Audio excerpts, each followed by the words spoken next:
Hey, what's up, y'all? So I wanted to do, it's about to be holiday time. So a lot of us is going to be with our families. So I wanted to do like a holiday survival guide. And the folks at, I think this applies to multiple people. I think some of this stuff can apply to multiple people. So not just, LGBT people, not just, just anybody who they might have some tensions with their family during the holidays, but because everybody else is with their family or because you feel obligated to kind of be in space with your family, you might have to deal with your family. And that's not always a good thing. So I wanted to kind of talk about some tips to navigate the space with your family, even though they might be problematic or maybe not. I don't know. Just certain little tips. And I think the folks at folks health really have some good tips that I think I kind of want to talk about with y'all. And yes, hey Miss Poke. Hey CL, how are y'all? I am doing really, really good. A couple of my friends are in town. We're doing our holiday stuff together. Hey Trishan, hey Vex, hey Marissa. Come on, Outback. I know that's real. I made some black eyed peas and neck bones last night, so I just ate some of that for lunch. Black eyed peas, neck bones, and cornbread. And it was delicious. Hey, Melina, how are you?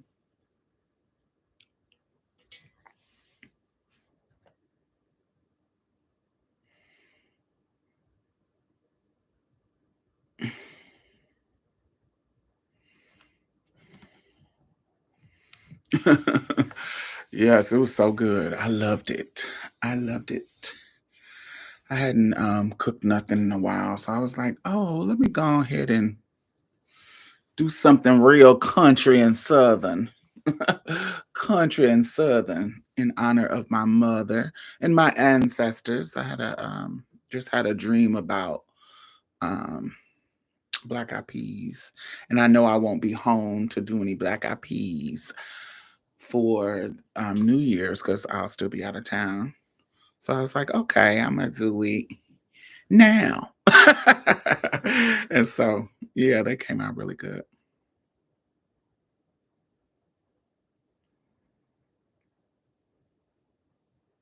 Do y'all have any special holiday plans? What are y'all doing? Do y'all spend the holiday with your chosen family? Do you spend the holidays alone? Because that's a thing. That's okay. I think spending I, I don't recommend it, but sometimes just like I need a break. So I'm gonna do my thing and do my thing alone. Do you spend it with your chosen family? Do you spend it with your man? Do you spend it with your biological family or a mixture of both? What are y'all plans? Like, what do y'all usually? How do y'all usually spend your holidays, your Christmas holidays? Do you even celebrate Christmas? Do you celebrate Kwanzaa? What's y'all tea?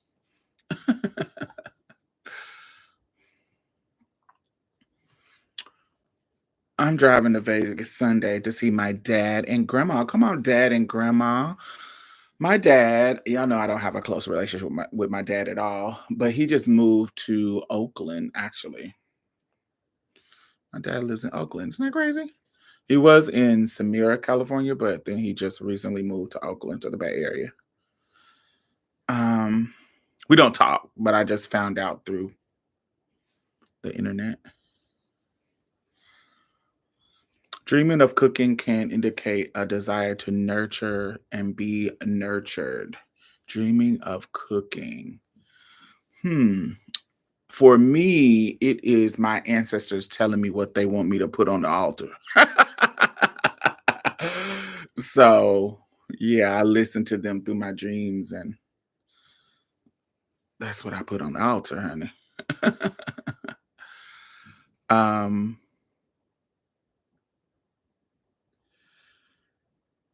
I might go past by family. I usually celebrate the seasons. Gotcha.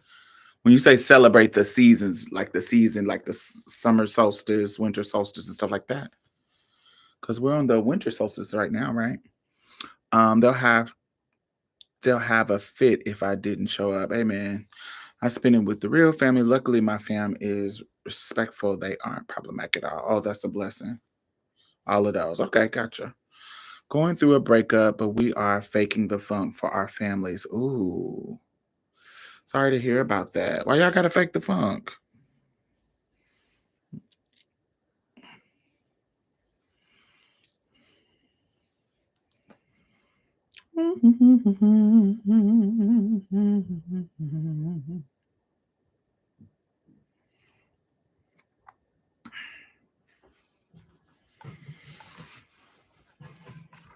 Oh man, as y'all come in, make sure you thumbs up.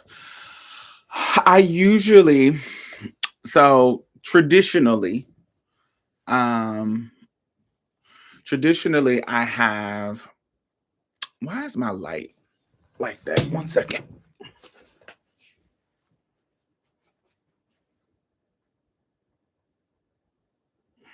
It was given. It was given white and not given golden, honey. I need gold lights, not white lights. Makes my skin look super dead when it's someone got white lights. Traditionally, before my mom passed, my brothers, we would all meet wherever she was at. Like if she was in New Orleans with my aunt Georgia, we would go there. If she was in Indianapolis, we would go there. It just depends on where my mother was. She was kind of like the center of where we would decide to go. So wherever she was at, we would go and see her. Um, but once she passed, once your quote unquote big mama, everybody has that kind of central figure of who, you know, I don't know, I don't want to say everybody, but a lot of black families that I know, there's a central matriarch who you kind of the holidays revolve around, usually one who cooked the best. It may be a family of sisters or a family of yeah, it was usually a matriarch that was at the center. Um and so my mother in my branch of the family was the center. And so we would yeah, we would make our way to where she was at. But once she passed, you kind of gotta negotiate a new tradition because that was the tradition, the classic tradition, could go to mama's house. But now you got to negotiate a new tradition. And what I noticed, I come from a family of boys. So my mother technically had three boys. And so there's a difference culturally as Black people. There's a difference between the relationship of boys to their mother as opposed to relationship with girls to their mother. So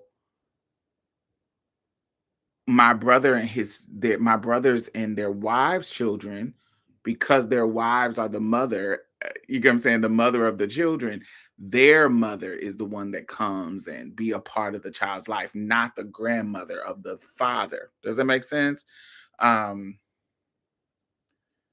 so it's almost like a as opposed to like if I had a sister. Imagine if I had a sister, she would be close to my mom and my mom would be the big mama. Similar to like soul food. But because she had three girls, the grandma was the center of the family circle. If they were three boys, it would be different because boys go out and create their own unit. Like they go out and create their own family, and you get what I'm saying. And it starts and usually if they're a part of the baby mama's life, that mother comes in. Does that make sense? I hope that I'm explaining that well. So, me as the sister, the auntie of these boys, I'm almost like an outsider. So, my brother's wives are amazing. They're amazing women, like great mothers, never make me feel uncomfortable, whatever. But I do feel like an outsider. It's kind of not intentionally by them, but not based on how they treat me, just based on like it feels like my only connection is my brother. So it just feels kind of weird. And so when my mom passed, that negotiation of what is about to be the new tradition. Am I gonna go and be with my brothers, or am I gonna and start the tradition? Because they are both starting their family. Like they both are married, they both have children with their wives. Um, and so they're starting their own family tradition. So how do I fit into that? And so my personal choice was I didn't want to be a part of that. Not on no shade. It's just I wanted to just like they're starting their own traditions with their families, I wanted to start my own tradition with my family as well. Like with my family, chosen family. I don't have children. I'm not gonna have children. More than likely. Because I don't really have sex with people that can make a baby. So so I had to come up, I had to say, "Hey, what is gonna be my holiday tradition now?" And so 3 years ago, I said, "Well," me and my homegirls, we was like, "Yo," you get what I'm saying? We all have very different relationships with our families. My mom is gone. Um, one of my homegirls, I don't wanna say her family is problematic, but they're problematic to me. They're problematic, so being there ain't really the best. Um, and then one of my homegirls got a great relationship. They have healed their stuff. So now that her parents are older, they have a good relationship. So they're building their bond. So we all, but it's still not the best place to be in regards to do we want to be there the whole fucking time? So what we all decided was we're gonna spend time during the Thanksgiving time with our family, but Christmas we gonna go. We gonna go somewhere, just us. And so we've been doing that for the past 3 years, and yeah, that's gonna be the new tradition. We're gonna go somewhere for till we die. We're gonna go somewhere for the holidays, or at least come together in that regards. And we've been blessed to be able to go somewhere for the holidays for the past 3 years. And so this year we're doing the same thing. And so that was the negotiation for me. So I would not be thinking like, God, I don't have no family for the holidays. No, my mom passed. Make a new tradition. You don't have to be stuck in old traditions or the way you do stuff in the past. That was a memory and that was great. Now, okay, we one of my politics is that your chosen family is just as important as your blood relatives. And so, since that's the case, how do you create your own tradition?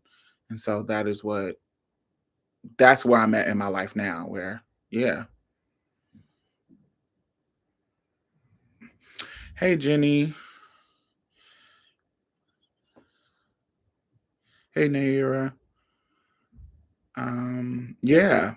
Yes, usually the maternal grandmother is the primary one. Yes. I think that's a adult tradition, chosen family or biological. You definitely don't need to be alone during the holidays. Yeah. And why not do something amazing? I like traveling. I like going to different places. I like going to different parts of the world. And so I ain't got no fucking kids. So we've been saving up for this trip all year. So hey, we about to do it big on the trip. And so, yeah, that's exciting to me. So I wanted to create a new tradition. And so, yeah, I think it's going to be dope. Unless we don't be friends no more, but we all grown. And so I can't imagine us not being friends. We're grown and adult and work through our issues, and it's beautiful. And I have friends for a fucking long time. Y'all see, I have Ty been my friend since I was 11. Um, when once I become cool with somebody and there's a chemistry there, I usually stay friends with my friends for a long time because I'm not really problematic like that. There's some people, if you got a problematic personality, I end it. I can tell and I end it quick. I can, or I don't get close in that regard. So, um, or maybe somebody might not do anything to me, but I can tell that our personalities wouldn't work for the long term. Like, because there's some people who I don't know if y'all know people like this, where they don't do nothing to you, but you just don't like them because their energy. It's like you, it's like you didn't do nothing to me, but I don't really like being around you because it's taxing. It's either emotionally taxing or there's this one girl. When I get around her, her energy is too fucking aggressive. Like it's like, girl, calm the fuck down. Like I can tell that our our chemistry is like a powder keg. Like it could blow up. Cause she hasn't either. I don't know what's going on. Either it's her trauma or what it is. She has a very aggressive personality, and not aggressive as in confident, aggressive as in test you. Like, I don't know how to explain it. Just have you just met people that just too fucking aggressive? Just too fucking um they move like niggas. They just move like it's not it's really, really hard to explain. She's confrontational. Um, she's never been confrontational to me, but how she moves is I'm trying to give an example, but I guess some people would call it confrontational. Um,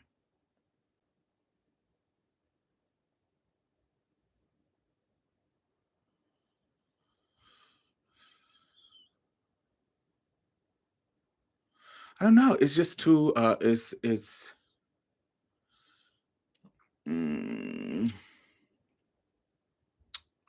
give an example. I'm trying to think of an example.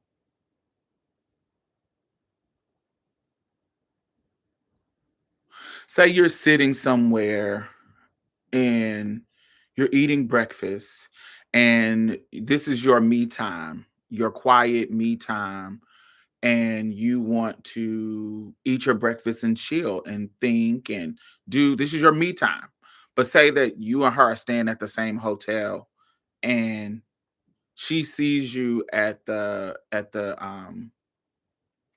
she sees you sitting down eating your breakfast alone and she come up to you and be like, "Hey, girl, what's your tea? I'm gonna sit down here. Let's talk about da da da da da da." Da," and she will sit there and talk to you in the moment. So you say, "Oh, let's talk about that later," because you're somebody who is direct too, not confrontationally direct. But if you need a boundary, it's easy for you to set a boundary. So you say, "Let's talk about that later. I'm just trying to enjoy my breakfast." Oh, girl, okay, we can talk about it later, but Imma just sit here next to you. Imma just sit right here. Or she might not even say, "Imma sit right here next to you." She will just sit there, just stay. Now you done said, "Oh, this is the me time, and I'm just trying to eat my breakfast. I don't really wanna talk about whatever we need to talk about. I don't really wanna talk about I wanna eat my breakfast now. We'll talk about that later." To me, if somebody says that to me, I'm gonna go somewhere else to sit down because clearly you want some me time to yourself. She's the type of person that she won't get the hint and she will sit there and maybe not talk about what she wanted to talk about, but she gonna sit there and talk to you. And I know that if I say, you know what, I don't really want to talk, she's the type of person that's gonna take that as an attitude instead of me just not wanting to talk in the moment. It's not that I'm mad at you or or I don't like you. She's the type of person that if you do that to her, she's going to take it as you don't like her. And I'm the type of person that will say, "Yo, it's not about me not liking you. It's about I don't want to talk in this moment right now. I'm just trying to eat my breakfast and I want to kind of be alone and have my own space." And so I'm communicating with you that this is one of those moments where I just want to like kind of be alone. It's not about you. It's not about us beefing. It's not anything about that. And when I get to explaining that and she get to saying, and there's a back and forth, that whatever the back and forth is right there annoys the fuck out of me. Because if I say I need some boundaries and I need space, you should just take it. You should just be like, oh, okay, oh, that makes sense. You don't take it personally. Don't take it, make it about a beef. Don't make it about nothing. Just get your ass up and go find something to do. But she will take it personally, and navigating somebody like that, I hate it. It annoys the fuck out of me. Like people who will take you setting boundaries personally and making it about them, it annoys me. And she's one of those type of people. So it's not confrontational. There's a level of confrontational too. But I'm somebody, I communicate well. So I let you know what I'm going on. I also do it in a way that will say, it's not really about you. It's about, um, I just want some space. We're in this conference all for the rest of the week. And so I'm going to have to socialize. It's 8 o'clock in the morning and I just want some me time for this little moment. We can talk later, but right now, this is my small little me time. And so it has nothing to do. She will make that personal. And so navigating somebody like that annoys me because I can only be cordial for my trauma is I can only be cordial for so long. I can only ruffle your feathers down, especially if I'm telling you I'm having something that's going on with me. I can only accommodate for so long before it's going to piss me off. And then it becomes a problem. I'm gonna be, yeah, I understand. I don't, I just want to be alone. And I'm giving you the niceties. I'm being nice. I'm being da da da. That can only last for so long with me. It's usually about 3 times. It's usually about three. Oh no, da, da, da, listen, until it gets there. I can only do that for so long. I only have my patience is not with people who just wants to cross boundaries. Um, you know how somebody I had a friend when I was younger who you have something like say a lipstick or something that you don't want people to use. They will come over your house and oh, it's okay, don't worry about it. Like, I don't want you to use that. Oh, girl, you can just buy some more. I'm just getting a little bit and we'll take it and put it on their face. Or say it's like a skincare product. Oh, I just want to try it. When I'm telling you, don't try my fucking shit. It's mine. Oh, girl. No, you're crossing a boundary and I'm telling you, stop. Like I'm telling you no. And because you don't know how to balance that, because I don't know why your parents didn't teach you common courtesy or respecting people boundaries, you don't. You don't do it. And so it pisses me off. And when I chastise you or say something like, yo, this is a problem, stop. Then it's like, oh my God, why you got an attitude? And oh my God, what I do to you? Oh, you woke up on the wrong side of the bed. No, I didn't. I just don't want you to use my shit. I'm actually having an amazing day. But I said I don't want you to use it, and you're still dipping your finger in it or putting it on your fucking lips or doing something that I'm asking you not to do. And because you think there shouldn't be a boundary, you're doing it. I don't like that. Oh, you so selfish. I am not selfish. I will give you other things. I'm not giving you this. There's other things that I can share with you or I'm willing to share with you. But this is mine. I don't want to share this.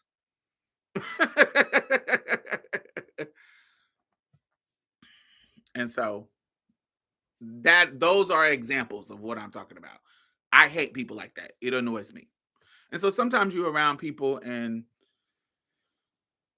You just don't like them. You just don't like them as a person. And so navigating them, even if they didn't do anything specifically wrong to you, can be quite extra. And I hate being in spaces. There's some people who I just don't like being in spaces with them. So I can't, they will never be my chosen family because navigating them is kind of harsh. I also have another friend, and I'm talking about this because there's going to be some people in your family that you might have to navigate that have these kind of personalities.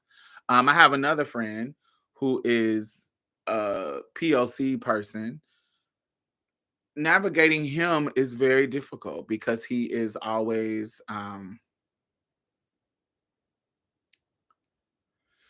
trying to sell me his wokeness. Oh, you ain't got to worry about me being racist because I protect black women. Like they are like instead of just being regular, they're always trying to prove how down they are. And it is exhausting. Exhausting. And I don't like it. So I avoid being in spaces with him because it's always like that. And I don't like it.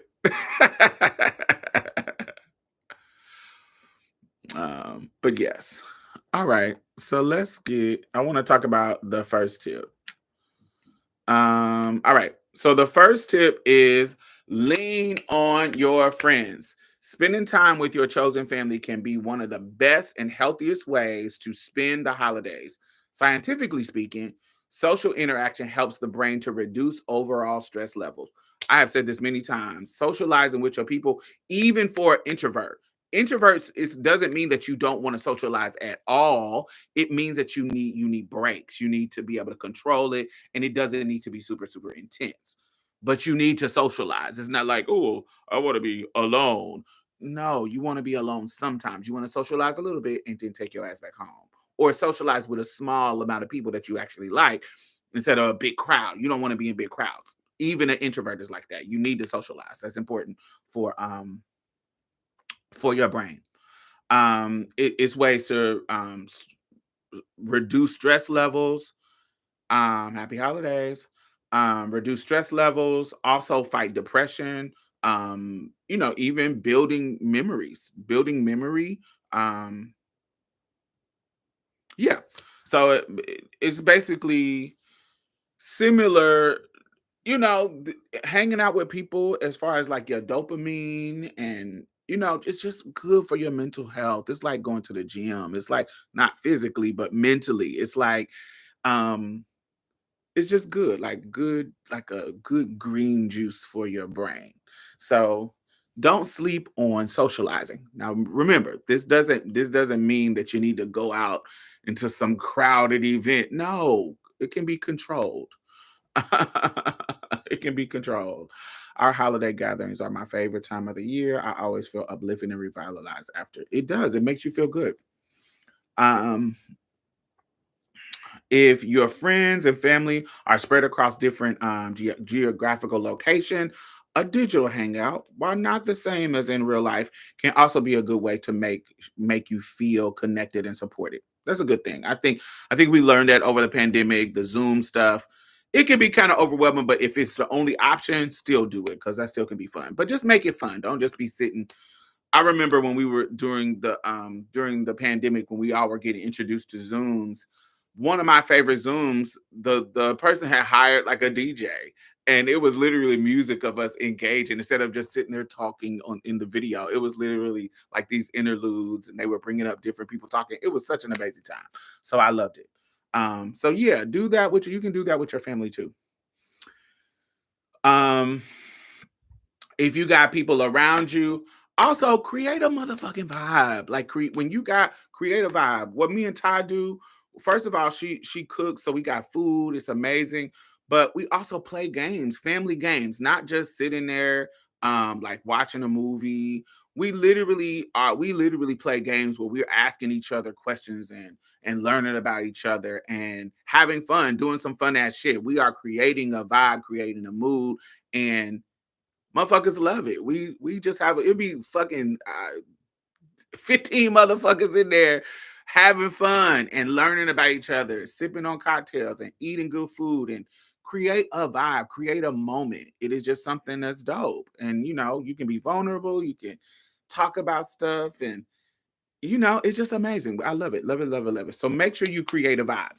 That's how we create a vibe. You could do something else. You could watch some classic holiday movies, a gay movie. If I was into movies, not into movies, I am into movies, but if I was like curating a space, one of the things, my homegirls, T with Queen and Jay, they used to have this party that they would throw every year called either they had two parties, Pod and Live, which is podcasting, a group of podcasters all coming together, and then they would have a Juneteenth party. During the Juneteenth party, baby, they'll have on the screen of the bar that they rented out, on the wall, they'll have like living single episodes playing on repeat. Just these moments of Black cultural history, just fun shit. Either Martin, living single, something Black ass shit. And I thought that was remind you think about being in a club where it's nothing but fire ass Black music, nothing but Black folks, and then the living single is playing on the wall, on a projected on the wall, and it's just these moments. And I just thought that little touch, it just lets you know the people who threw this party know your people. It's like they know the culture because they're a part of the culture. Why that would be a special touch to have. It just was dope. So create stuff like that. I would do like Tu Wong Fu if I knew it was a queer. So I remember my homegirl, she used to have drag pageants playing on VHS. And we all talking about the gowns, looking at question and answer, looking at the gowns, shit like that. Just create a vibe, a queer ass vibe where y'all talking about history, y'all talking about telling stories, create a damn vibe. Anyway, also you can do crafts, you can do games, you can do just create a vibe. Be intentional about creating a vibe. Um, Also, another thing, if you're hosting, say you're going somewhere, don't be scared to take somebody with you. Of course, if somebody else is holding, you want to ask if you got permission to bring some extra person, a plus one. Um, but you ain't got to go alone. You can bring a friend. Having like a buddy system, bring you home, especially if you just type that I just want to tip in, tip out. I think taking a buddy can be your excuse. Once it get motherfuckers get to misgender you or getting weird, and your buddy, your trusted friend, know that this is problematic, honey, your buddy can be like, "All right, baby, I want to go back to my family." They can be the excuse for you to leave. They can be the clutch person and tip around, and you can be like, "Oh God, see my friend always ruin it for me. See, come on, let's go." You can make them the excuse, make them be the problem, and your friend being your friend don't care about your. You get what I'm saying? What your family opinion is of them, and they're doing it intentionally to save you. So don't be scared to have a buddy. Um, Also, your friend can back you up in uncomfortable moments, like you know her pronouns are she.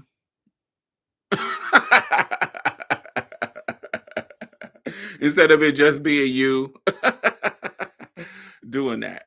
Um, yeah, so that's tip number one. Tip number one is lean into your friends, whether it be, and leaning into your friend also could mean I'm not going to spend holidays with my family. Don't feel guilty for saying no, especially if your family is fucking disrespectful and rude. And remember, this we talking about it from a trans perspective, but it's not just that. If you're in any situation with your family that makes you feel uncomfortable, that creepy ass uncle that don't know how to keep his hands to himself, or whatever, and they keep letting them come to the fucking family thing, and you uncomfortable with it, you don't want your kids there, you don't want to be in, don't go. Spend time with your friends. Host your own or go to your friends. Don't feel like you obligated to be in the space with your family just because they family. Got it? So lean into your friends, even if that means I don't got to go to that blood relative stuff. Tip two, level set your expectations. There's an old saying that expectations are just future resentments. It's especially true when it comes to family and holidays, and for some of us the combination can be extra challenging. When we go into things with a preset idea of how we want them to be, or with specific desired outcomes, we can run the risk of being fully present, of not being fully present and feeling a disproportionate amount of stress, anxiety, or being overwhelmed. Particularly LGBT folks, we it's often we have to do like some extra searching for the people who earn the right to kind of see all of us. There, you get what I'm saying? Sometimes people don't earn that right to see all of you. And especially when you coming home to family that is not affirming. If you have a blessing of a family that it comes and lets you be yourself, that's dope. They've earned the right by being unconditionally loving, or just being good people, good human beings. So they earned that right. But sometimes you're in situations where they're not problematic enough for you to totally cut them off, but they're not it's not necessarily a specifically extra safe space for you to be yourself. um One practice of acceptance is to make a kind of a couple of lists: things you can control, things you cannot control. um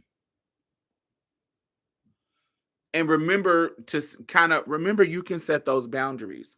So a lot of times it's about, like, let's talk about pronouns.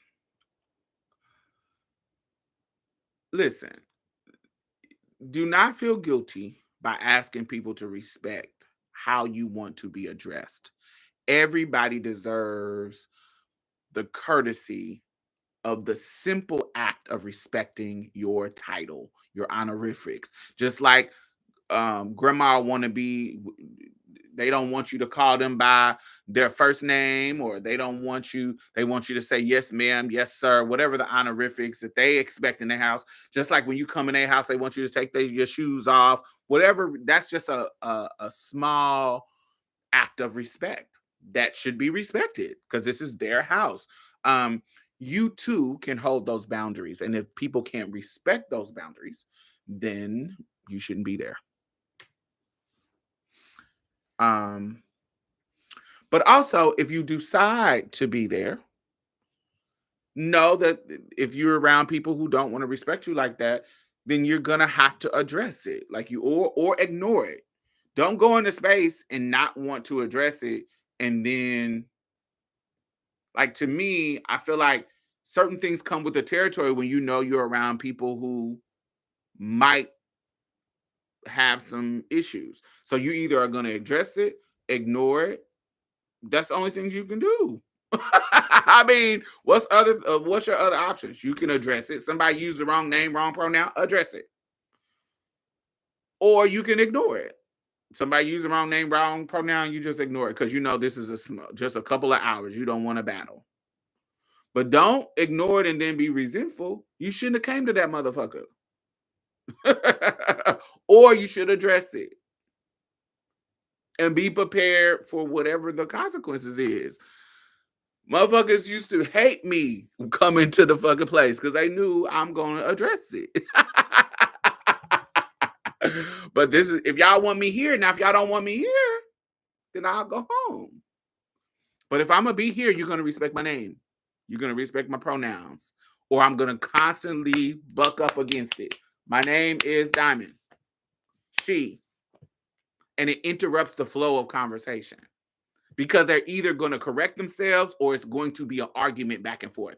And during the holidays, they don't want that. They want it to be da, da, da, da. Great. Then if you want it to be rainbows and gumdrops, then say my fucking name. Got it. Yeah. Tip number 3. Okay, this is good. Take space and don't feel guilty for having boundaries. This goes back to addressing it. Take up space. You can talk. You don't need to be sitting being quiet unless that's what you want to do. Don't feel like you can't engage. Like engage with your people. Why are you there? Why do you this is another element too. Why do you feel obligated to come to this space? Why you feel guilty if you don't come to this space? Why do you have that kind of conviction? But then when you get in the space, you feel like, oh, I can't engage. Those don't match. You should be able to, if you family, you should be able to engage like you family because you family.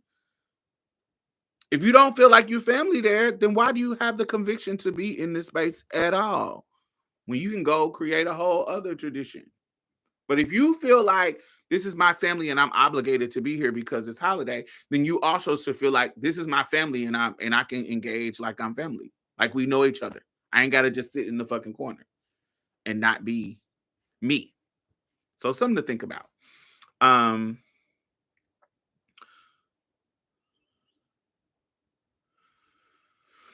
unless you had healthy boundaries modeled at an early age, many of us can feel guilty to say no or not right now to someone, but especially to our family. If someone at our family gathering isn't respecting you or your identity or saying something offensive, you can take as much space as you need in the moment. You can also always say things like, I'm not comfortable with talking about that right now.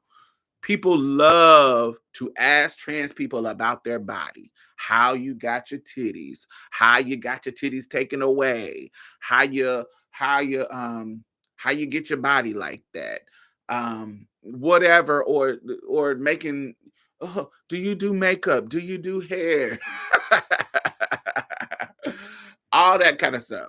They can use this moment for you to be the educator of the trans community. They will have these political conversations that they have been baited in on the internet, and you are the trans person that they know in their family. So they feel like, oh, well, let's talk about this. What do you think about trans people in women's sports? What do you think about whatever? It could be you are now the catalyst of having these kind of arguments. It is okay for you to say, you know what, this is the holidays. I don't really feel like talking about that. I'm an activist in my life, and I have tons of videos, I have tons of posts, whatever, however you want to navigate it. But this is the holidays, and I'm not working, and I don't want to really want to talk about that. I just want to enjoy my family. I just want to enjoy being here and having a good time with my family. I don't want to argue with anybody about my existence right now in this moment. That's a boundary, and that's okay for you to have. Do you see what I'm saying? Like, do y'all get that? Like, you can say, I don't really want to talk about my body parts right now, how I got my body parts, or da da da. You get to say that. You get to say, hey, I just want to enjoy my food and enjoy my grandma's stories, enjoy Uncle Carl's stories, enjoy whatever's happening in the moment without this becoming the tranny hour. let me confront you about all this tranny stuff that I've been arguing with people online for, or I've been talking to other people about getting miseducated on. Tell me about this. Tell me about that. Now, if you want to, I'm somebody who love to do that. I like talking about that shit and using that as a moment, but you don't have to do that. You can say no. That could be a boundary that you set. And you can say stuff like, I'm not comfortable with talking about that right now, or I actually like us to shift the conversation. Something that you can always do that's a cute little trick: have your friend on speed dial, um on in your favorites on your phone, and you can call them in the middle of, oh, let me call my friend to end the conversation. It's a passive aggressive way to end a conversation. Let me call my friend. Oh, 1 second. hey, are you on your way? Or make up some kind of bullshit to talk about. And it stops you from people asking you questions, and you can walk off. Once, let me take this call, and you will walk out, and they will be somewhere else by the time you come. By the time you come back, it's slick ways that you can do that. Excuse me. Where's my drink? Um, Sometimes our boundaries are met with resistance. So there's gonna be that uncle, that auntie, when you say, "Hey, I actually don't want to talk about that." They're gonna be aggressive, like I told you about the girl. They might feel like you owe them an explanation, or I'm not trying to offend you, or they try to continue the conversation, or ask the question another way, or whatever. They might do something, and there might be some resistance to you setting a boundary. People in your family might struggle to understand why boundaries are necessary, especially if they struggle with setting boundaries themselves or respecting boundaries. Some people might react poorly by calling you selfish, or kind of guilt tripping you, or becoming emotionally distant. It's important to remember that you don't have to take on other people's reactions to your boundaries. So you don't have to address that shit. You can have an attitude all you want. You can call me selfish. You can however you want to take my boundary setting. That's not my problem. My boundary is this. I don't want to talk about that. I don't want to talk about my body parts. You got your titties all out, yes, because I can dress how I want to dress, and this outfit has my titties pushed up, so you gonna see them. But that don't mean I want to talk to you about how they came to be on my chest, how yours came to be, same way yours did. I took hormones, they grew. However you want to address it, but or you don't talk about it at all. um, yeah, and some people will resist that, but just hold your boundaries. Um, it can be difficult when your boundaries is met with resistance, but that doesn't mean that you need to change your boundaries. You ultimately know what is healthy for you, and no one gets to decide that. Period. Point blank. You get to decide it. Nobody else. If you're listening, make sure you thumbs up. Um, what's y'all what's y'all thoughts? Hey, Fab Factory. Um, What are some ways that y'all have had to set boundaries with people? Do y'all family still ask y'all questions like that? Like especially about your body? I used to get that a lot about my body.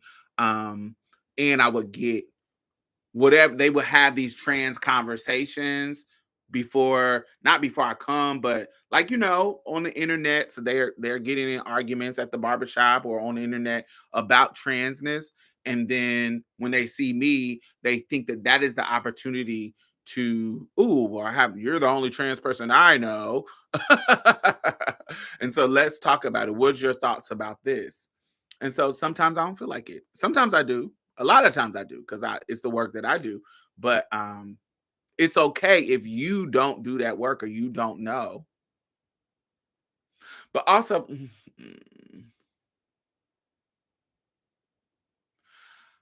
if you do feel like having those conversations, I implore you to another boundary to set, or another caveat, or not caveat.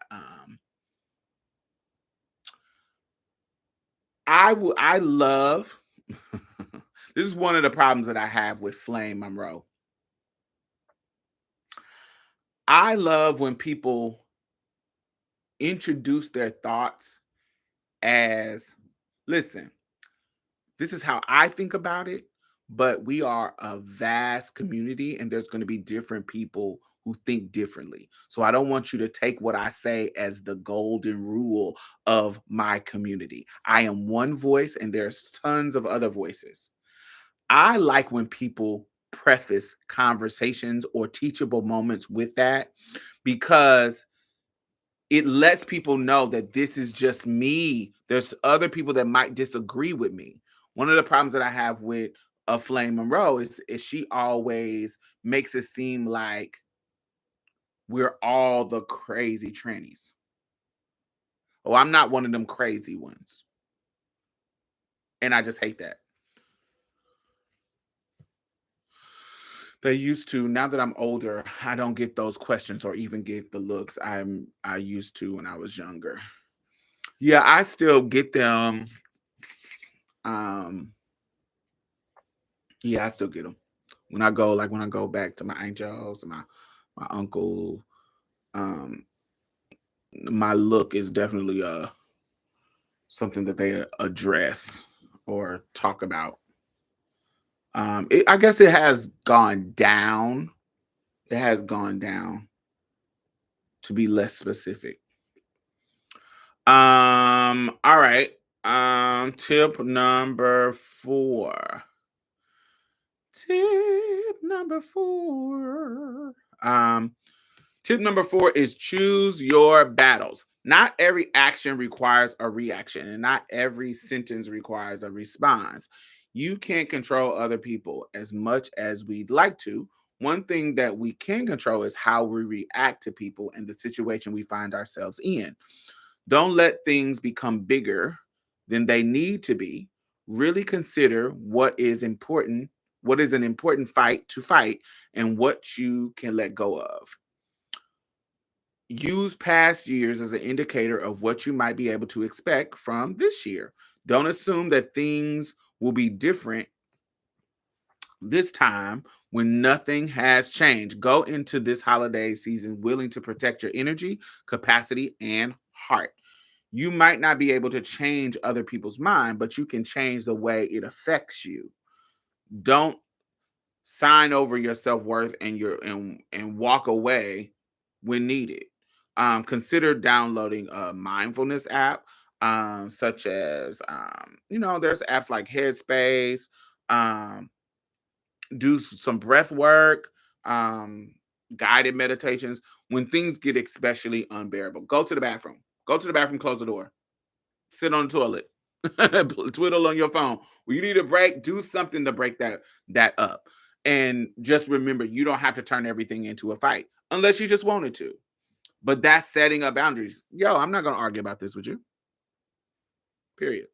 I'm not. But I just think that kids shouldn't be exposed to. Okay, great. Don't expose your kids to it. Then don't take your kids to a drag show. When the last time you took your kids to a drag show? You haven't. You didn't. So what are you talking about? The- Great. Cool. Understand that you don't have to engage with that.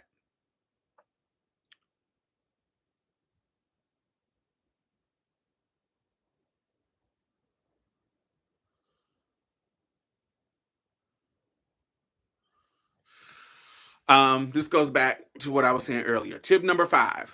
Don't go at all, or leave if you have to. Don't be scared to leave. Don't be scared to leave a space. You try to see if it work and be positive and cool. If it does not, don't be scared to leave that space. I'm out of here. It's getting too much. I can't deal with it. So I'm out of here. Let me go get me something to drink. Don't be scared to leave.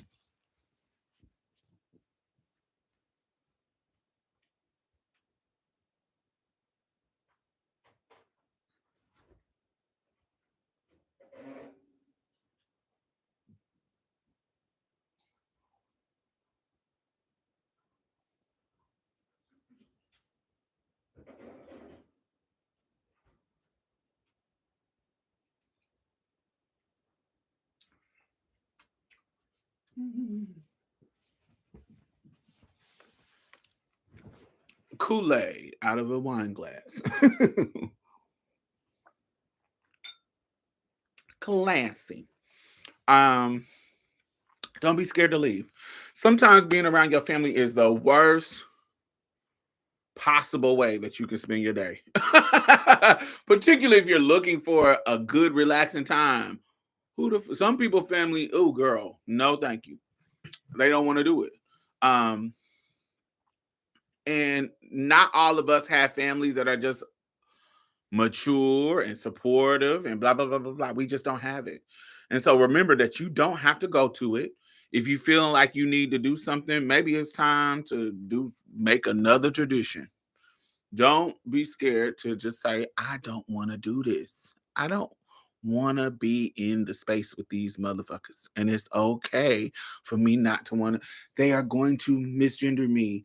They're going to be disrespectful. They're gonna not respect my boundaries. Why would I put myself in that situation? It is okay for me not to go. Um, and then sometimes you're in a situation where you don't have a choice. So say that like you're a trans teen or you just don't have a choice or you feel like you don't have a choice. Um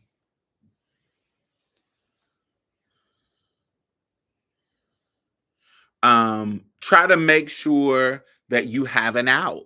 Like sometimes you're forced to go to a space, but like I feel like the bathroom is your best friend. Go to the bathroom. People ain't gonna come in the bathroom with you.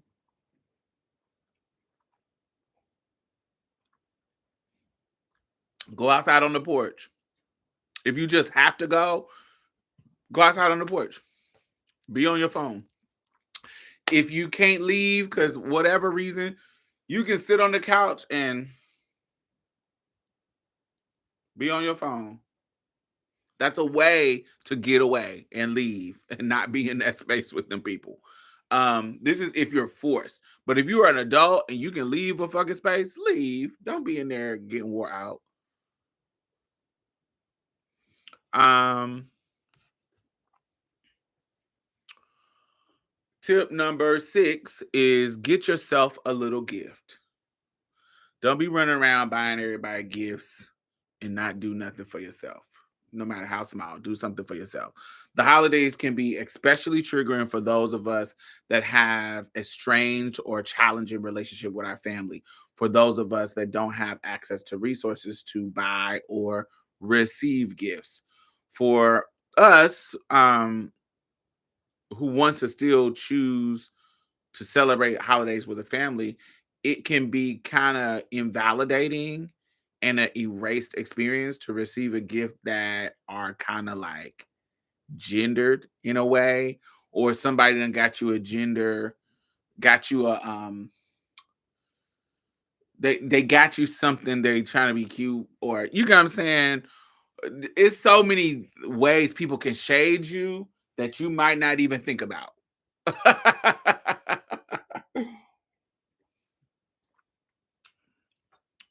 A motherfucker could get you a gym membership because they think you fat. It can be so many things that people can do shady. Especially as a trans person, you can kind of be in a situation where oh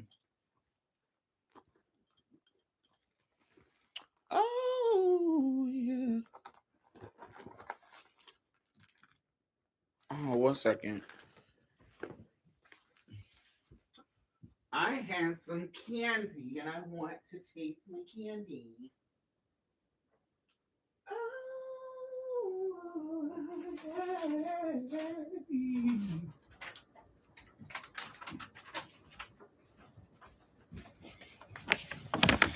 I had some. Look at these. I had some penny candy. Y'all see these? Y'all remember these? Penny candy Tootsie Rolls. Fruity's little penny candy Tootsie Rolls. I love these. Um,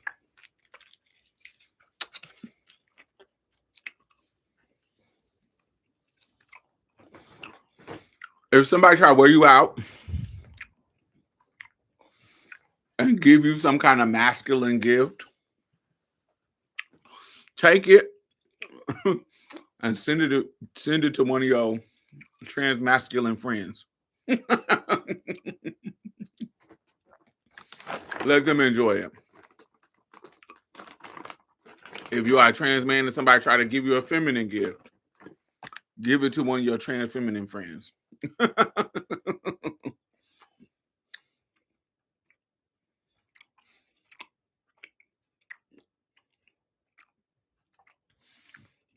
Another thing,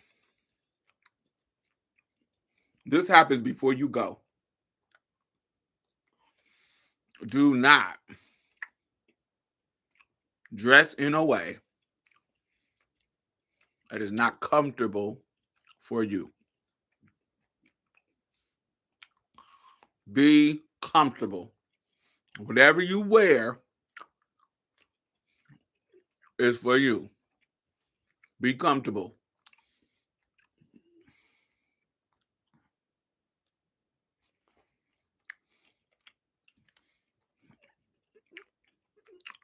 For me, I don't know about nobody else, but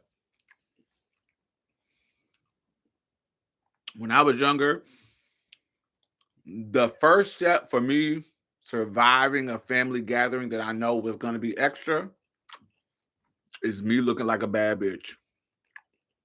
Not just a bad bitch. I'm not talking about like a sex getting bad bitch.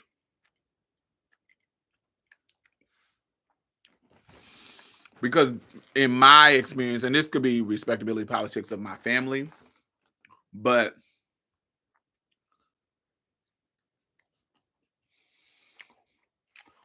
sometimes being too hyper femme in my family will be looked at as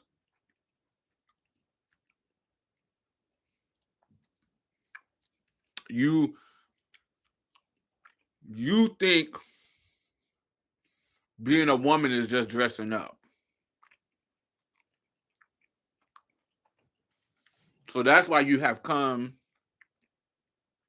in this space with a bodycon dress on, titties jacked to the moon, the highest heels of the highest heels. Women don't do all of that. Even though there's literally women in my family that do all of that. But just because I'm trans, it's going to be perceived as more performative than it being what everybody else is doing, performing their gender. Everybody gender is being performed. Every single one of us, trans or not. But because I'm trans, it's gonna look like a performance. Does it make sense? Even though they're not clocking that we all are performing this. It's gonna be critiqued in a way that doesn't, because they're looking for anything to invalidate my womanhood. So for me, in my family, I need to come in looking like rich auntie.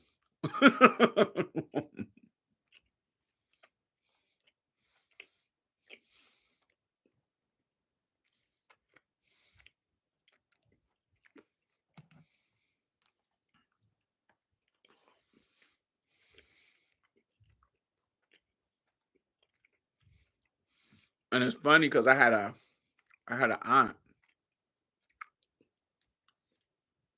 who was rich auntie. And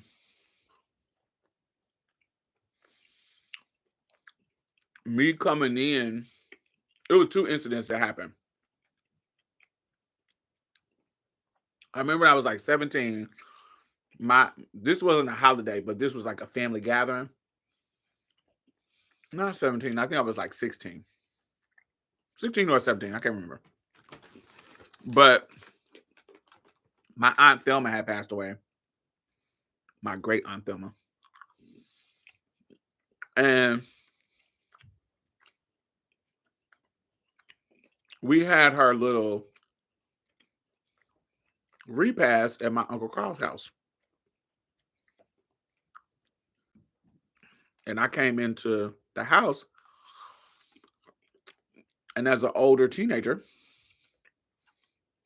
I came in the house. Anything I needed to get, like say I wanted to get something out of the refrigerator, I would ask my Uncle Carl if I could get something out of the refrigerator. I would just your home training that your parents taught you. And so my family thought other members of my family thought that when I came into my Uncle Carl's space, because my Uncle Carl is one of those like alpha male patriarchs of our family, but he lived in Chicago. And so we had to go to Chicago and stay with him for my aunt Thelma's funeral. And so everybody thought that me being trans and coming in his house, because he was typical alpha male Southern black man, older man, they thought that it was going to wear him out and he was going to wear me out in turn. But the whole weekend that I was there at his house, he didn't say anything negative at all to me. Greeted me, was nice to me, everything great. And so after it was said and done, my aunt Joe asked my Uncle Carl, this is like weeks later, when he had came down to visit Indianapolis, maybe like a month later, and I was at the house, and my Aunt Joe asked why he didn't wear me out, which I thought was messy, but he told her that Diamond was the only kid that came to my house and showed my house some respect. The other badass motherfucker was running through the house, opening fucking pop cans, not finishing them, putting them different places, and popping the tops on this, going to the back room, going in here, running around, going outside the door, leaving the door open, and they were just running around like crazy. She came in, had some sense. She had some home training. And so why would I have a problem with the one motherfucker who done came in my house and showed my house some respect? So regardless of what she had going on, she was doing her thing. She was being respectful.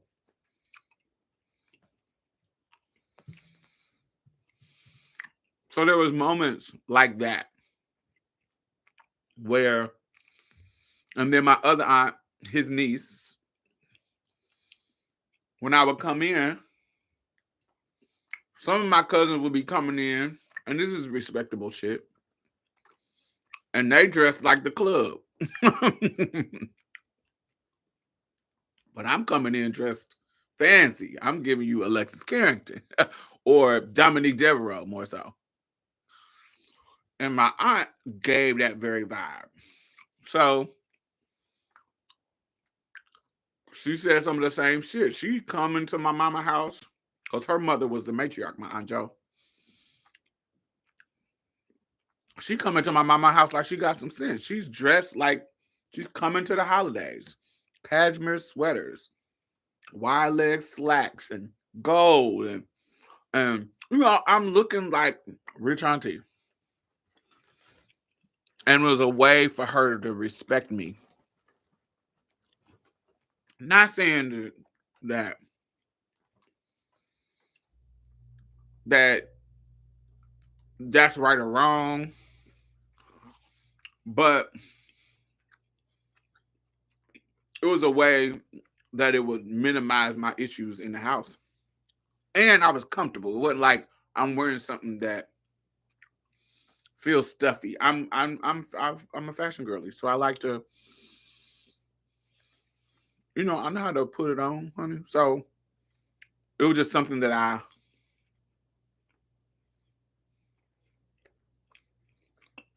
being comfortable was at the center of, was the first step in me being okay with fucking with my family.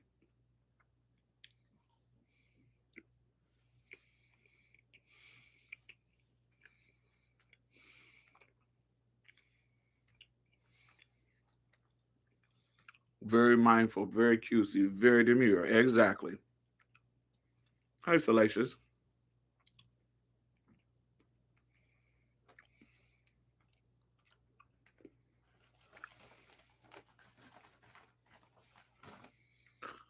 Um, what else?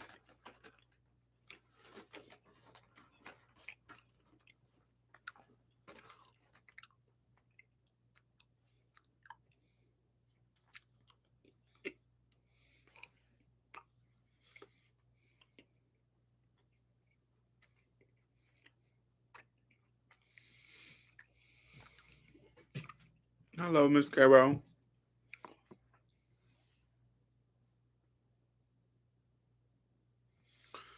What else? And I think that's about it. I think if you go in setting your boundaries, knowing that you can leave, or ways that you can remember if you can't leave, you can go to the bathroom, you can go do whatever you do. Know it's okay for you to hold your boundaries. Um, what else?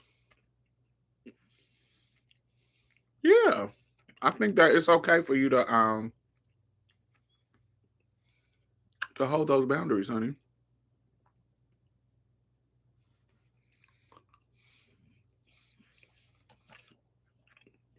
And so that's all the tips I got. Um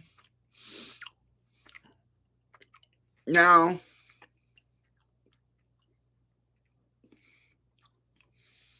some people just need a little bit of extra help. Like you literally in a depression right now. So if you need a little bit of extra help or a little bit of extra support, and maybe you ain't got a therapist, you feel alone, you can go call Trans Lifeline, which is a support hotline for trans people. Let me give you that number. That number is 1-877-565-8860. It's called Trans Lifeline. And this is for anybody at any time. It's a service that you have access to. And so if you just need somebody to talk to that's a stranger over the phone, you can call them. You having suicidal ideation, you can call them. Also Trevor Project, classic. They are 24 hours. I don't think Trans Lifeline is 24 hours, but Trevor Project is 24 hours. Trevor Project is 1-866-488-7386. So Trans Lifeline and Trevor Project, I fuck with them. Of course, this is not trans specific, but the National Suicide Prevention Lifeline, that's 1-800-273-8255. They also have online chats available if you just want to chat. Um, Also, there's a crisis text that you can text, and this is for any time. This ain't just for holidays. I just know it can be kind of depression triggering. It can be kind of a downtime for some people because of family shit, because of the holidays and kind of the nature of it. It can be kind of down for queer people. Um, so you can text the crisis text line and just text start to 741-741. Oh, yeah.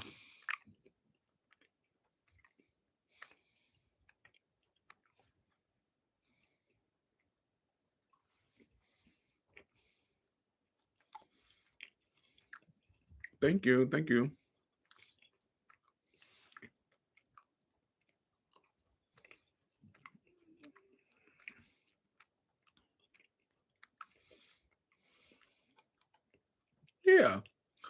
thanks to Folks Health for having that as a resource.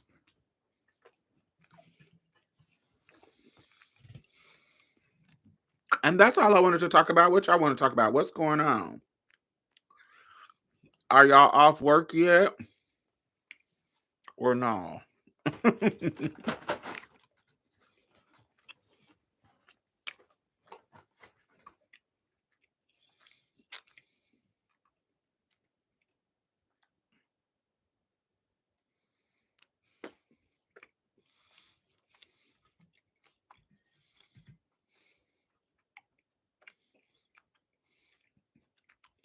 Ren said they are at their desk until Christmas.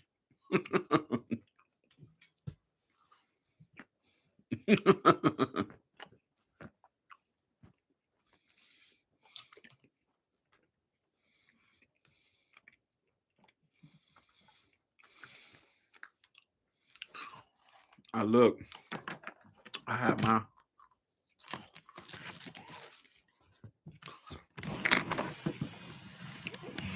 suitcases packed, baby.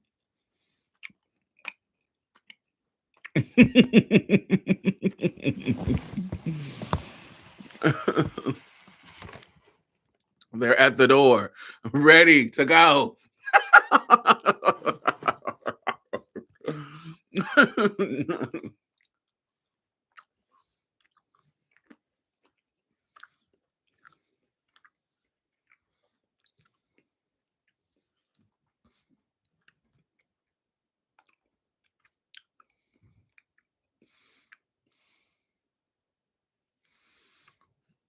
I'm going to the DR. I've never been to the Dominican Republic, and so I'm going to the DR.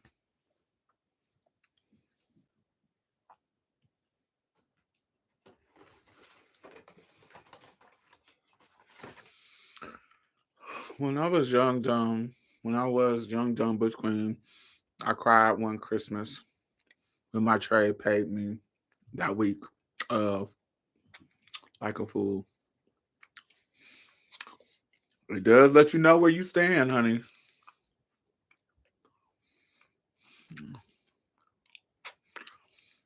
It does let you know where you stand.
Yeah, I've never been. I've never been. I've been to, you know, I've been to Jamaica, Cayman Islands, Cozumel,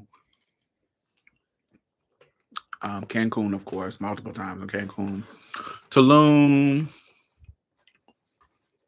but I've never been to Dominican Republic. So I'm excited.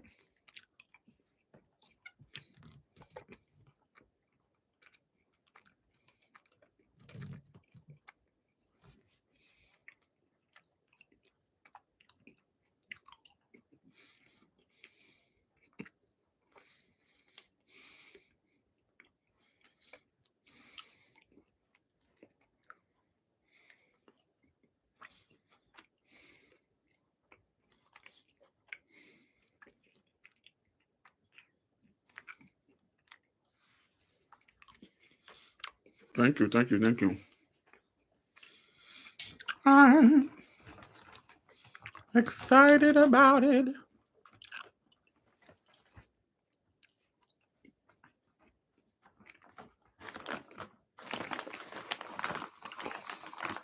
How was Jamaica?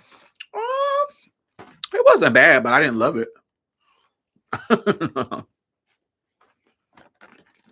I was I stayed at the Sales, the Ocho Richos not Sales, Sandals Resort. Is it Ocho Rios? Yeah. But it wasn't bad. I enjoyed it. Oh, say, can you see?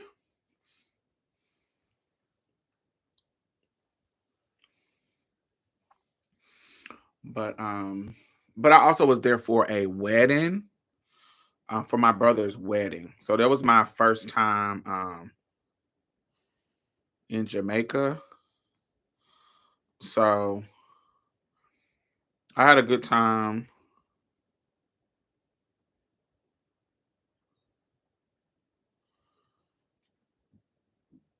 Let me see if I show y'all some pictures. Um, I know they wear the girls out. Not the American girls. I think they wear their local girls out. I don't think they wear the tourist out. I've never heard of somebody going to Jamaica that's American having any issues. One of the girls. Yeah, this was all the bridesmaids. Well, not all the so the bridesmaid is the girl in the blue in the middle, like the royal blue, and then me and the girl on the two ends. Um, we were we were the bridesmaids. She was the matron of honor. Yeah, the girl in the blue in the middle, matron of honor, and we were the bridesmaids. Let me see. We were sickening, baby. We're our I didn't like this dress, but but they told us to wear we because we were doing a beach um wedding. We didn't have to wear shoes, but we decided to have like jewelry on our feet. So you see them. That is so cute. I love that little jewel. And then that's me and my little brother. He was one of the groomsmen.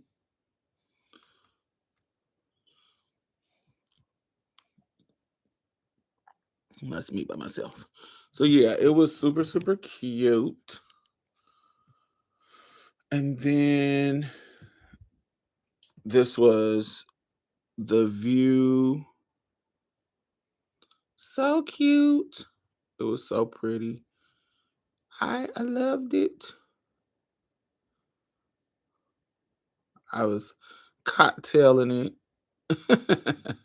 The water was, of course, gorgeous. Cocktailed, baby. But it was the wind, it was warm, the wind was blowing. It was just perfect.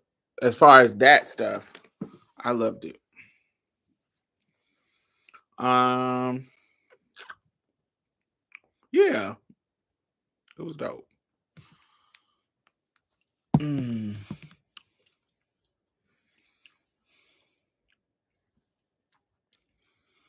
My grandfather is Jamaican and have never gone. I can't lie, I'm scared. Oh, and I've never heard that they leave America. Oh, and I've never heard that they leave Americans alone. Yeah, I've never had no issues, heard any issues. I know I didn't have any issues at all. But I've never heard any issues from people who went that are LGBT, the gays or trans, having any issues traveling in Jamaica. Never heard any issues.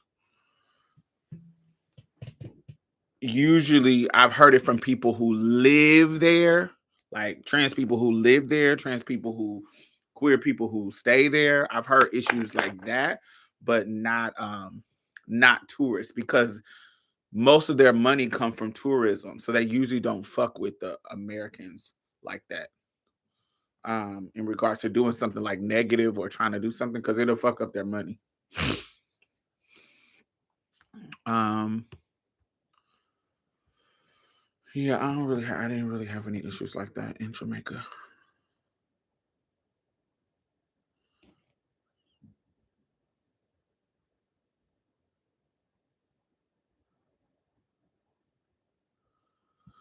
Um Also, I don't this is a thing about it.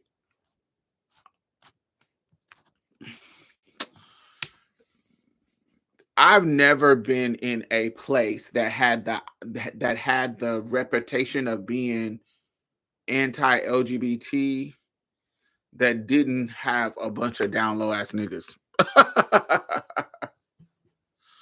um uh, I'm Jamaicans have always been um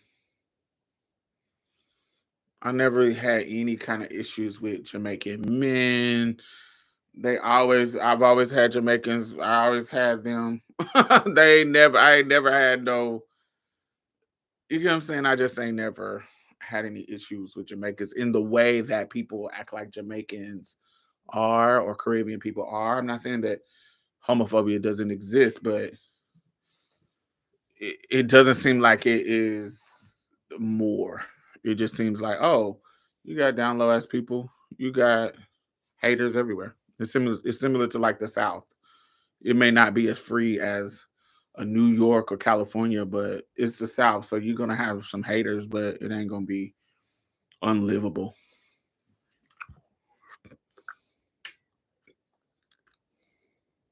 Mm, mm.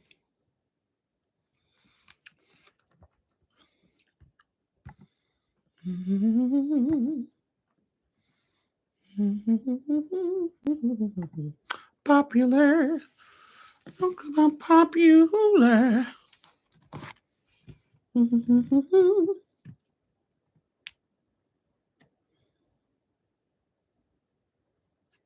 It's easier to try to paint narratives on smaller sects of people. Yeah.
I haven't been think of what else I can think about the holidays. What are y'all favorite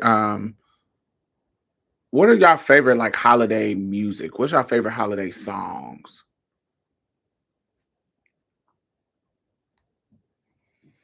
Like my favorite Christmas song is Emotions.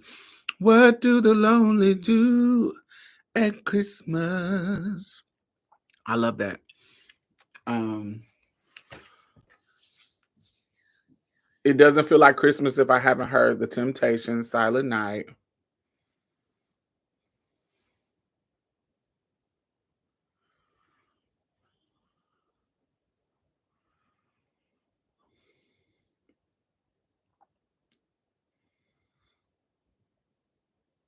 Last Christmas, I gave you my heart, and the very next day, you gave it away. This year, I saved you the tears and give you some on the words. Let's give it to some one special. Yes, I love that song too. Um, there's a song who and Boys to Men. Um, I like there's a song called Santa Took My Lady that I really like. I gotta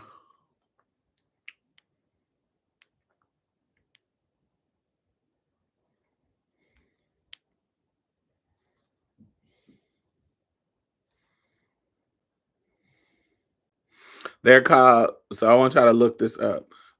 It's called Santa Stole My Lady by Fitz and the Tantrums. I love that song. That's my one of my favorite Christmas songs, Santa Stole My Lady.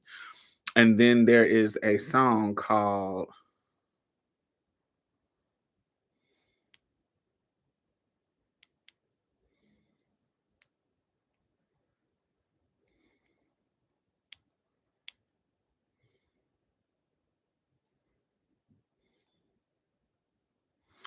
it's a song called Mrs. Claus by Little Jackie.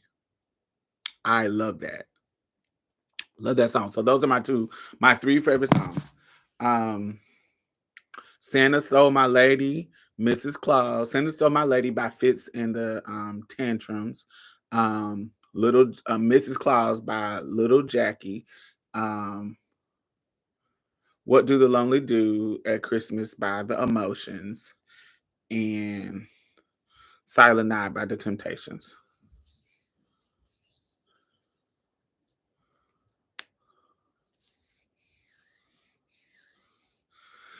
Someday Christmas, Christmas is here. I do like that melody. I don't know the words. Mm,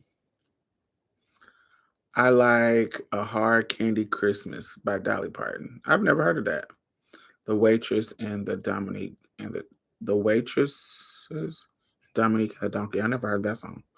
Whitney, when you imagine a king.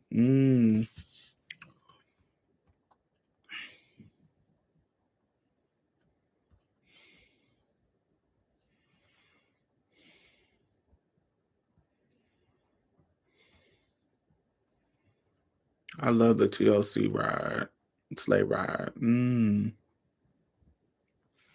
I do like Come All You Faithful. I do like that. I don't know who version.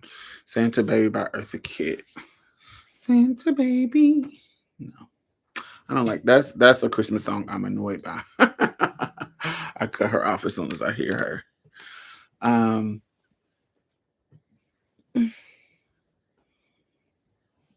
Hey Phoenix, how are you?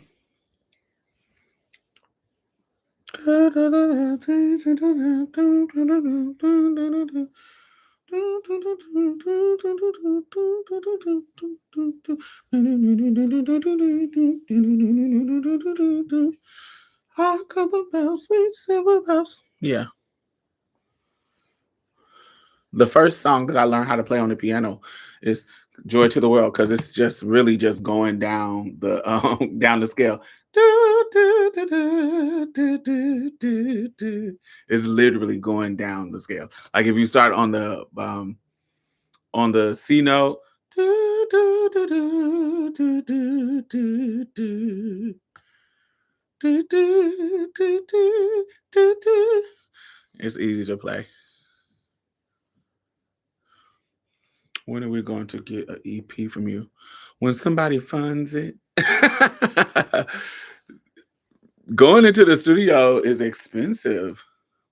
Studio is expensive, and also I don't play instruments, so songs that I've written, I have to get people who can play instruments to get the idea out of my head onto into the instrument part of it. So it's a difficult feat, darling, difficult feat. But I do post music that I do record on my SoundCloud. Just search for Diamond Styles Music. It's on there. Free downloads. Drum machines don't do what I want them to do, what I need them to do. I need composers. I don't need a beat maker. I need composers.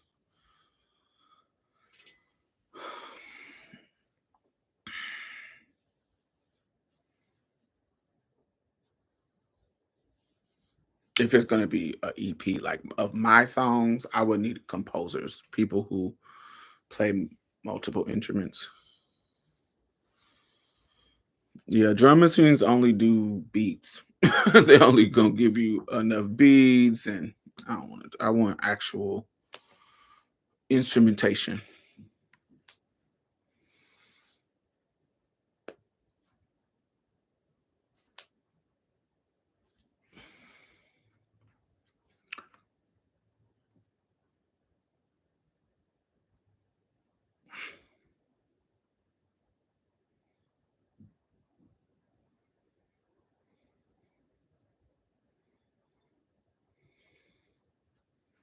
Yes, that cost. Yes, I remember I had this guy. His name is Mike Lacey. Mike Lacey, he was so talented that he could pick up any instrument. He was like Prince. He could pick up any instrument and just play it. Like he was like, "Oh, I can do the chords on the piano, do do do do do, or we can do acoustic." And he picked. I remember I was in the studio with him. He played the song. We worked the song out on the keyboard. So we got the chords and the basic shit. And then he was like, "Oh, but this is more. This is gonna sound more jazzy, but we can do more acoustic."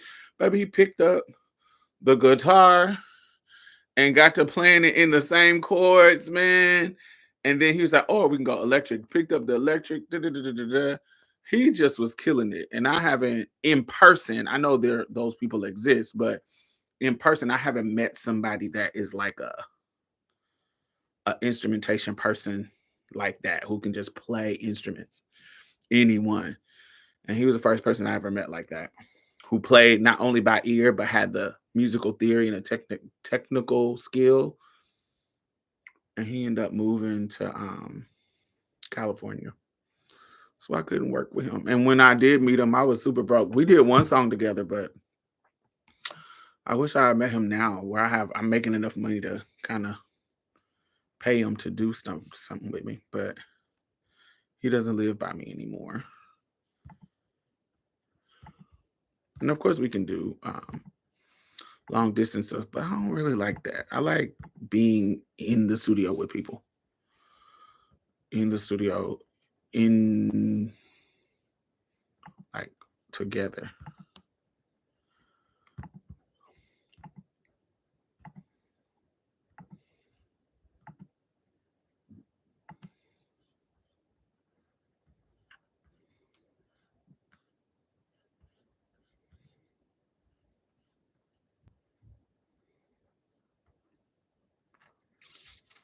Mhm.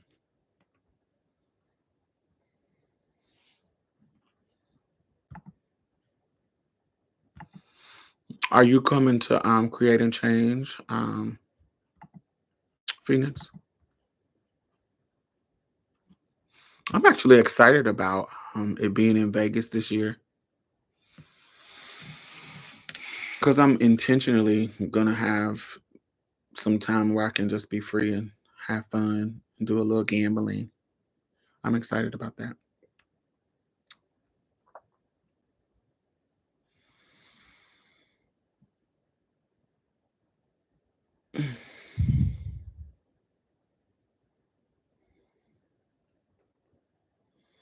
I'm excited about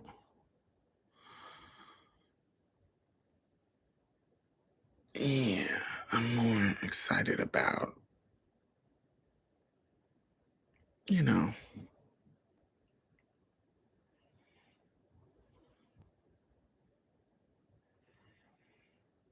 that. Everything else I'm not excited about.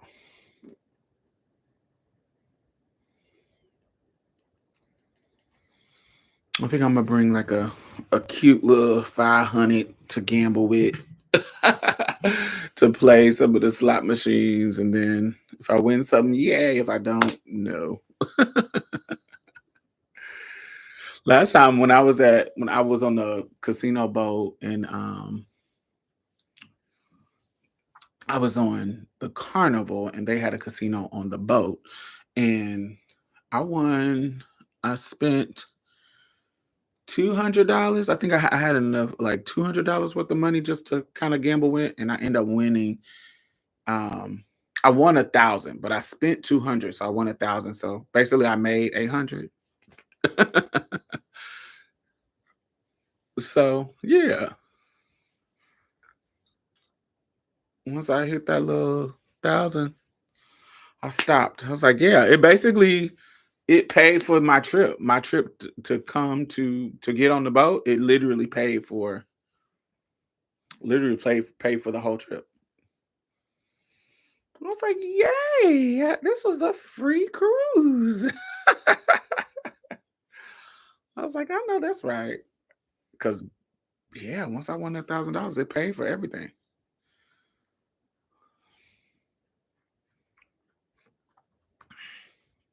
I had never, that was my very first cruise, and I haven't been on a cruise since because one of the parts about the cruise that I didn't like was it was nothing but family and kids on there. I need to go on a cruise with single people, with adults, adults only. And so that's what I'm gonna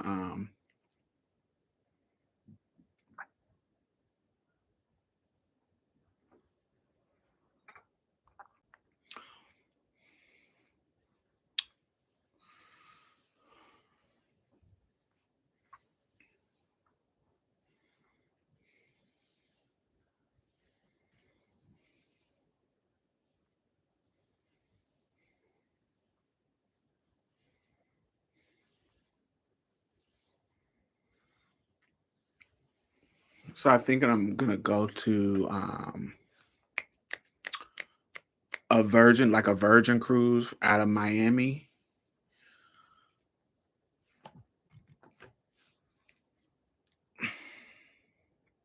Let me see. Virgin cruise. Virgin voyages, baby.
Mm,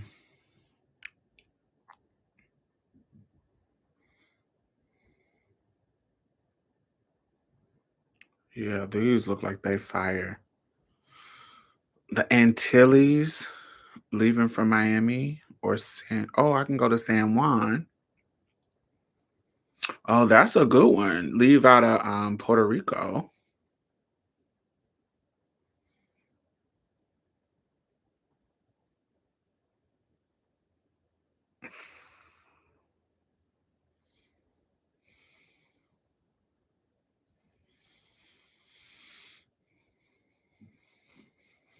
Barbados.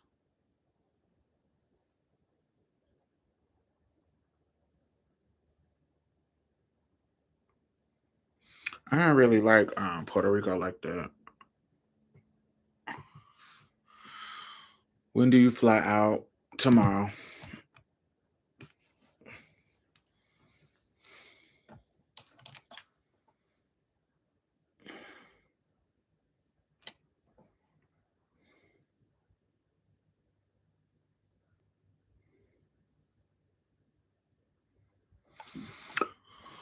While I'm gone, I'm doing a I definitely want to do a Virgin Voyage cruise, adults only cruise, please. Amen. I'm thinking about there is this this site. I have to find it again, but where you if you join their program, you can be a host of a trip. Like you can get like say that I wanted to join it, say I wanted to host a trip with y'all. I could be like, hey, here's my link. We go on this trip together. Like, oh, we're gonna all decide to go on a trip in the middle of I don't know, July the 20th. And then I could be the host and we go on a trip to some place and they give you like this, like you're the tour guide of the trip. I want to do that. I'm thinking about doing that to see would y'all be down for it or nah. And I think it's like 15. I don't think it includes the flight, but I think the cost.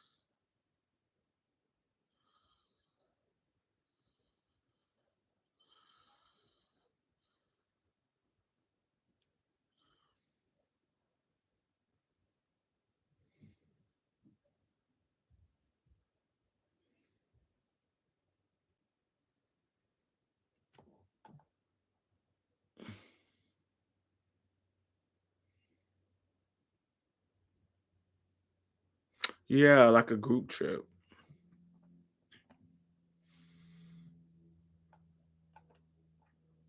I feel like that would be fun. I like traveling with groups. I do. I like traveling. I remember when we went to Egypt, we were with a group, and it's just I just like traveling with a group because it just feels safer when you with a group. Like if you go somewhere for the first time, it's just safer. Like it's just like oh, we all with a group, and then and my thing is if we have a group setting, you can do stuff, but also have it be where I how I like it to be is if I want to do the group activity, I can do the group activity. But if I don't, I can do go on by myself to do something else, and then we meet at one time.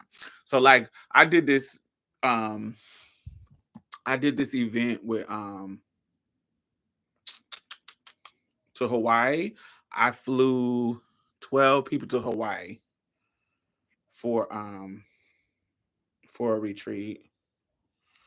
Six trans women, six cis women, and we recorded. I don't know if we recorded conversations of us talking about sisterhood and Black Pride. Da, da, da, da. I have a whole series on my channel with us there.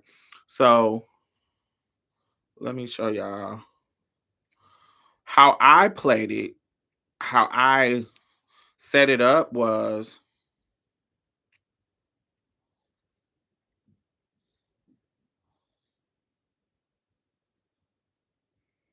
Let me see if I can search.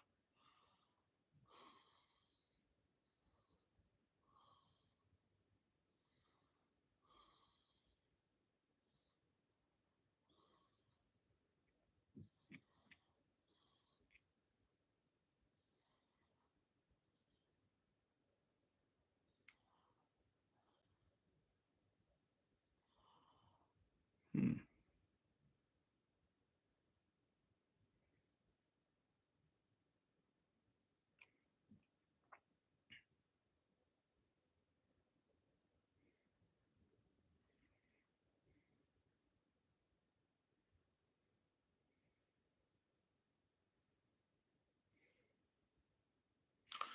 So we went to. I don't know why I can't. Hmm.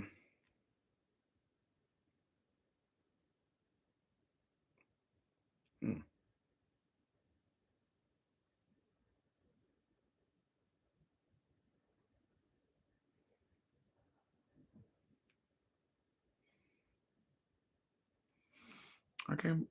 I don't understand why I can't find my pictures. September of 22.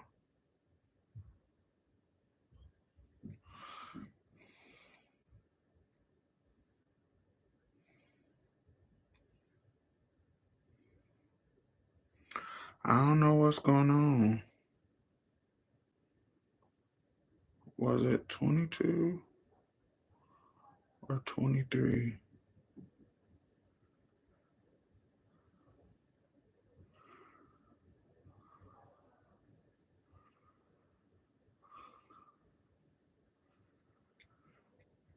I thought it was September of 23.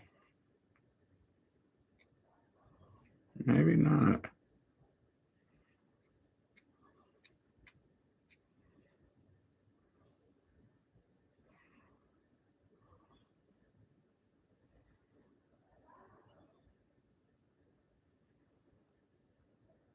Anyway, I can't find the pictures, but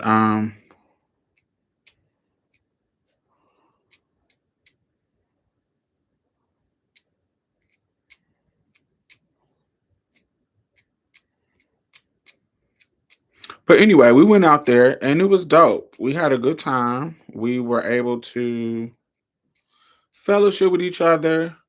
And how I set it up was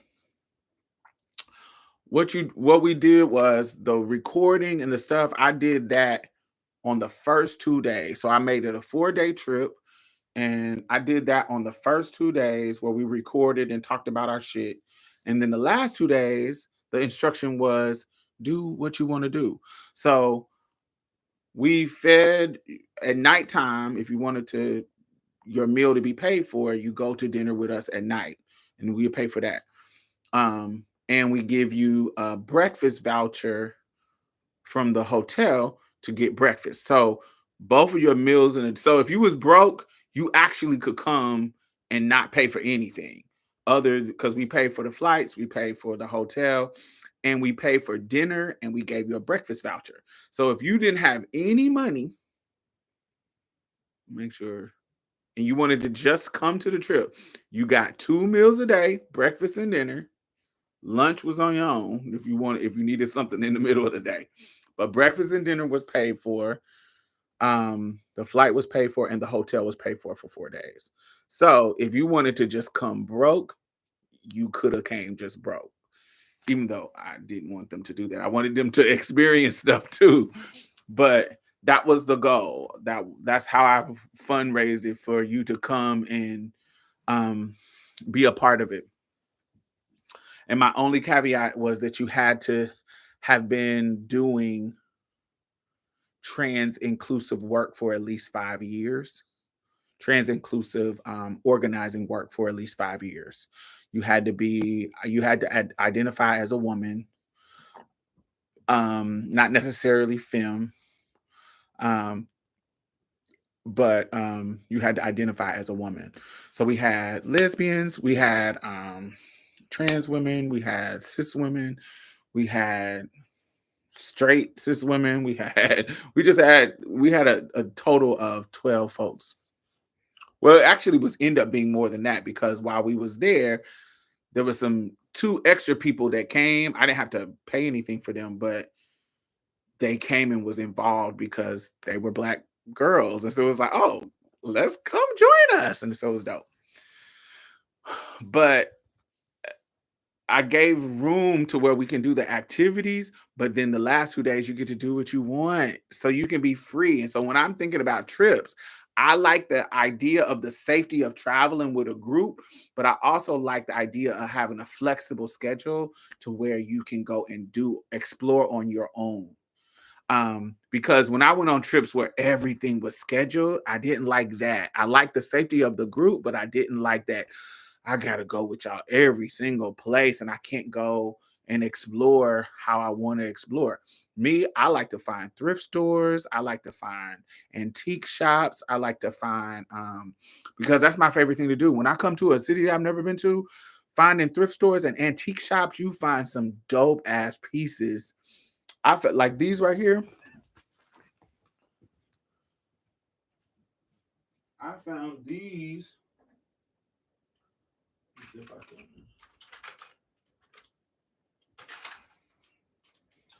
These fucking these glasses are from the 70s. I fucking love them. They're they are so cute. And I found these when I was traveling to Vancouver. And they are so sturdy and big and purple. And I was like, oh my God, these are dope. I would have never found these if I was not exploring the damn city.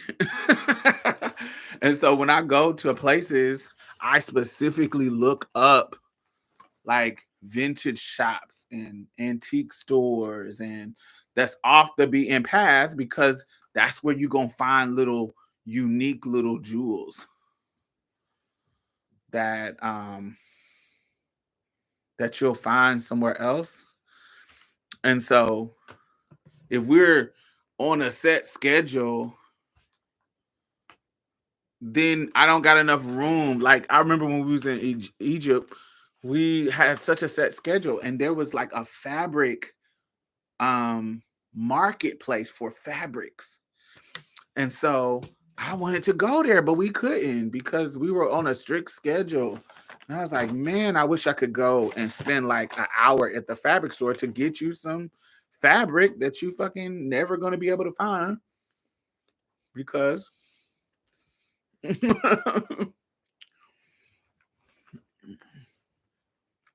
when are you gonna come and get some fabric from Egypt? You're not. And you can buy the fabric, bring it home, take it to a seamstress, and make you a blouse or make you something unique.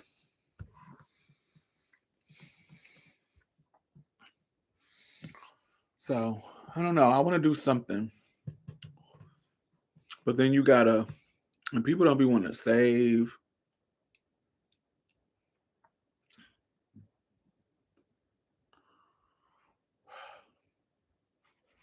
I don't know. But all right, darlings, I just wanted to give y'all those little holiday tips. If you're watching, thumbs up. Um, I'm about to go get me some dinner, something to eat. I feel like some Thai food today, maybe. But I have to get ready. So I will talk to y'all later. Have a wonderful, I like off the beaten path traveling more than doing like excursions or scheduled activities. It's definitely safer to do that in groups. Facts. Um, but yes, Jenny, happy holidays. Enjoy your holiday and time with your family. Um, yeah, I have. I've done. Pre-recorded some. I have an HIV series that I'm doing, and the first two installments are going to be um Shadan McCants. She is a cis woman who is a HIV activist who was diagnosed with HIV when she was 17 back in the early 90s. And we had a great conversation about her experience. And then another non binary Black queer non-binary person. They came on the show and they are HIV specialists that worked with youth around HIV. While we went into details a couple of times about HIV, we also talked um, about their identity in regards to being non-binary and what that means to them. And it just was what that means to her because she doesn't like to be called them, which was an interesting thing. She said, I don't mind he, I don't mind she, but don't call me they. And they're non binary. It was so dope. And we talked about that. And I'm so excited to share those episodes with y'all. And so they will be out next week. Um, one of them. And then I'm going to do the other one during the week after that. Um, so yeah. So that Thursday on the 26th is going to be one, and then that Thursday on the 2nd after New Year's, and then I will be back home by by the 9th. Yeah, so we will have so many, so many episodes. It'll be the first two installments supported by Vive Healthcare. That's VIIV. Vive Healthcare. They only do they're a pharmaceutical company that only does focuses on HIV care. A lot of companies just do this is Vive. A lot of companies do all medications, but they specifically focus on healthcare. And they gave me some grant coins to do a series, and I will be releasing the first two installments there. Um, while I'm gone. So they're already uploaded and ready to go. So I don't have to, they'll be automatic edited, uploaded, and ready to go. So make sure y'all engage with them and tell me what y'all think about the conversations in the comments and share them. Also, the details haven't been solidified, but I think I'm gonna do an event in Baltimore. Um, I'm doing like a party for Transgender Day of Visibility. Not necessarily on that day, but somewhere around that time. It depends on when we can secure the boat. I want to do a boat, like I want to rent a boat out, like a yacht, for about 3 hours and have a gathering to celebrate Black trans joy. And so the goal is to do 3 events a year, for Marsha's Plate to do 3 events a year, one in March, one sometimes in the summer, and one during Trans Visibility Week.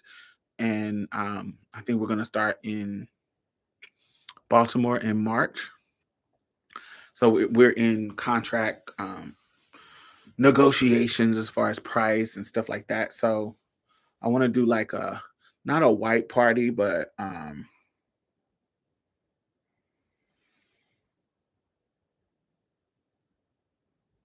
want to do a party that's just, you come, it's free. You come and you enjoy being on this yacht with fabulous food and a bar, an open bar, and you just come and have fun. We're gonna have a DJ and you just come and have fun, and it's free. I want to be able to I just like to create a vibe. And so that's what I want to do. So if you are in the Baltimore area, please put it on. I don't have the dates yet, and I will announce it or anywhere near the Baltimore area. So like if you're in DC, if you're in New York, somewhere where you can take some time and come visit. Um, I'm gonna do a yacht party. Um, um,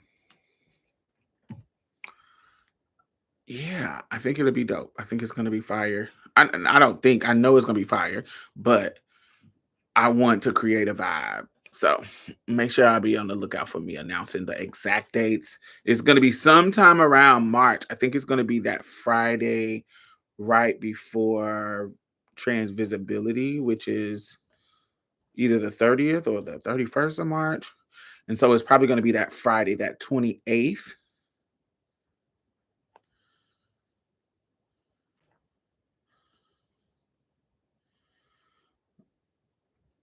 That Friday on the 28th. So it's probably going to be that weekend. So yes, I'm excited about that. And yeah, what's coming up for the spring. My birthday is in February, so I haven't decided where I'm gonna go for my birthday, but I think I'm gonna do a solo trip for my birthday. I think I'm gonna go to Ireland, because when I bring up Ireland to other people, they don't want to go. My friends like to be going to beaches, but I want to go to Ireland. I've contacted some of the trans organizations there, and yeah, I want to go to Ireland. I've never been to Dublin, and I want to go to Dublin. So I think I'm gonna go, and it's gonna be cold. I want to go to Dublin, and so I'm thinking about that. Um, yeah, but I think that'll be a solo trip for my birthday specifically. But all right. Anyway, thank y'all for listening. And these are just tips on surviving the holidays. I thought that would be interesting, interesting subject, and to get people through this kind of, it could be joyous, but it can, for everybody, it can be full of anxiety. But anyway, have a wonderful day, and I will see y'all later next year. Bye bye.